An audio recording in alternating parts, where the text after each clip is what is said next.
An Australian team has won a gold medal at the prestigious Chelsea Flower Show in London. The Australian garden, created by Melbourne's Royal Botanic Garden, pays tribute to the variety of native plants that flourish from the outback all the way to the east coast.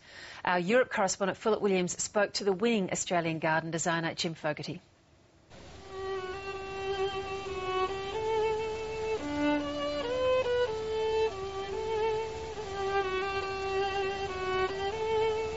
Well, this is just one of two major Australian gardens here at the Chelsea Flower Show. And with me to explain what it's all about, Jim Fogarty, the designer. Tell me what it's all about and what are the features of this particular garden? Well, this is a garden by the Royal Botanic Gardens, Melbourne. It's promoting the new Australian garden southeast of Melbourne, the Botanic Garden.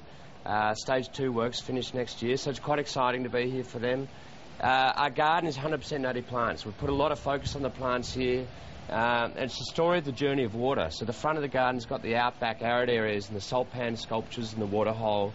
Water bubbles up from the Artesian Basin, goes through the blue boomerang water feature to the coastal areas. So we've got coastal plantings, got the modern shade pavilion up here with the temperate plantings and the gorge area behind us where water cascades down back under the ground, which continues the cycle of the journey of water. Well, Jim, we're now in the front half of the garden here.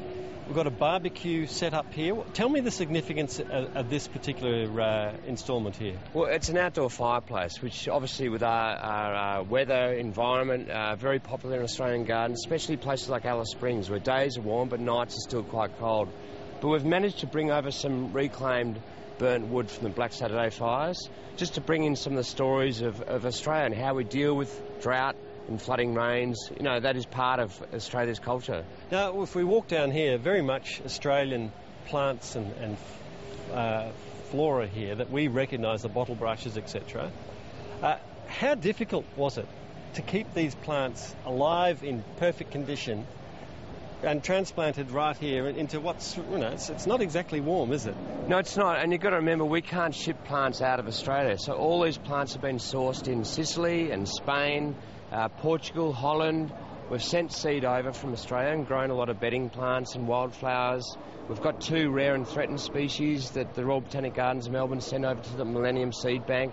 So we've got plants here that are, you know, you could say are priceless, plants I've never seen before myself. So it's very exciting to have them on display at the Chelsea Flower Show.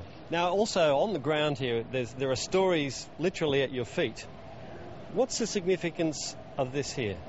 The salt pan sculpture is a reinterpretation of the ephemeral lake sculpture in the Cranbourne Botanic Gardens back in Melbourne. It's been redesigned for the Chelsea Flower Show. The whole garden is to promote the Australian garden in Cranbourne, which is an hour southeast of Melbourne. And it's a great chance for the Royal Botanic Gardens of Melbourne to display that to a global audience.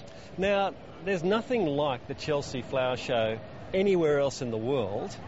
How do you relate it back to Australians that may have never seen this and never really sort of get a sense of the size and the importance of this flower show here in England?